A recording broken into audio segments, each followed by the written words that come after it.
दोस्तों, मैं वीरेंद्र कहानी एंड मोटिवेशन चैनल में आप सभी का स्वागत करता हूं। आज मैं आप लोगों के 52 अवतार की कथा सुनाने और कहानी सुनाने जा रहा हूं। 52 अवतार भगवान विष्णु का 5वां अवतार है, जिसे उन्होंने अपने परम भक्त विरोचन के पुत्र दैत्यराज बलि का अहंकार तोड़ने और देवताओं को स्वर्ग का राज्य वापस दिलाने के लिए लिया था। दैत्यराज बलि प्रहलाद के पौत्र एक महान दानी और तपस्वी थे। उन्होंने अपनी दानवीरता और शक्ति से स्वर्ग पर अधिकार कर लिया और देवराज इंद्र को उसके स्थान से हटा दिया। सभी देवता अपनी शक्ति खोकर दुखी और शक्तिहीन हो गए।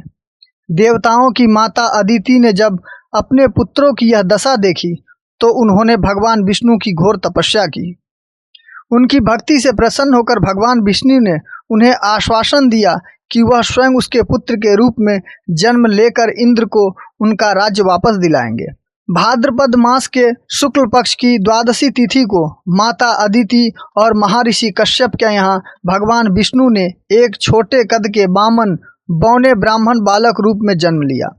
इसी समय दैत्यराज बलि अपनी दानवीरता को सिद्ध करने के लिए नर्मदा नदी के उत्तर तट पर एक विशाल अश्वमेघ यज्ञ का आयोजन कर रहे थे। उस यज्ञ में भगवान विष्णु आए और 3 पग भूमि दान के लिए कहा। अपने हाथ में एक छोटा सा दंड और छाता लेकर कमंडल लिए 52 भगवान यज्ञशाला में पहुंच गए। बाली ने उनका भव्य स्वागत किया और उनसे अपनी इच्छा अनुदान दान मांगने को कहा। 52 भगवान ने बलि से केवल 3 पग भूमि दान मांगी। यह सुनकर बलि ने गुरु शुक्राचार्य को संदेह हुआ। उन्होंने अपनी दिव्य दृष्टि से पहचान लिया कि यह वामन रूप स्वयं भगवान विष्णु है, जो बलि की राजलक्ष्मी हरने आए हैं। शुक्राचार्य ने बलि को दान देने से मना किया, लेकिन बलि अपनी दानवीरता और वचनबद्धता के लिए प्रसिद्ध था। उसने गुरु की बात अनदेखा किया और हंसते हुए वामन भगवान को 3 पग भूमि देने का संकल्प कर लिया।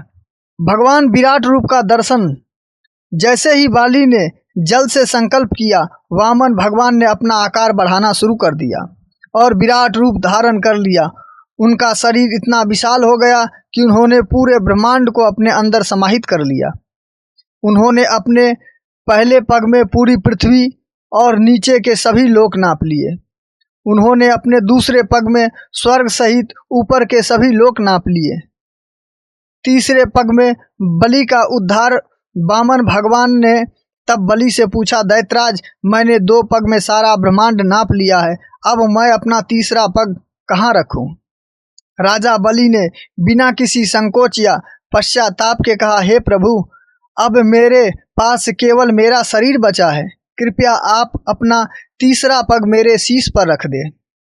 बलि के इस त्याग और दानवीरता से प्रसन्न होकर भगवान विष्णु ने अपना तीसरा पग बलि के सिर पर रखा, जिससे वह पाताल लोक में समा गया।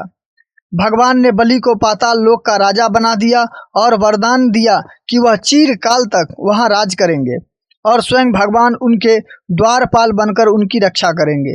इस प्रकार वामन अवतार ने बलि का अहंकार तोड़ा, उनका उद्धार किया और देवताओं का उनका स्वर्ग लोक वापस दिलाया। तो दोस्तों, यकीन करता हूं कि यह कहानी आप लोगों के लिए प्रेरणादायक होगी। आप सभी मेरे चैनल को सब्सक्राइब करें ऐसे ही रोचक कहानी और जानकारी के लिए, जिससे आप अपने जीवन परिवर्तन कर सकेंगे। मिलेंगे आप लोगों से अगले कहानी में। तब तक के लिए बाय बाय, टेक केयर। आप सभी अपना ख्याल रखें।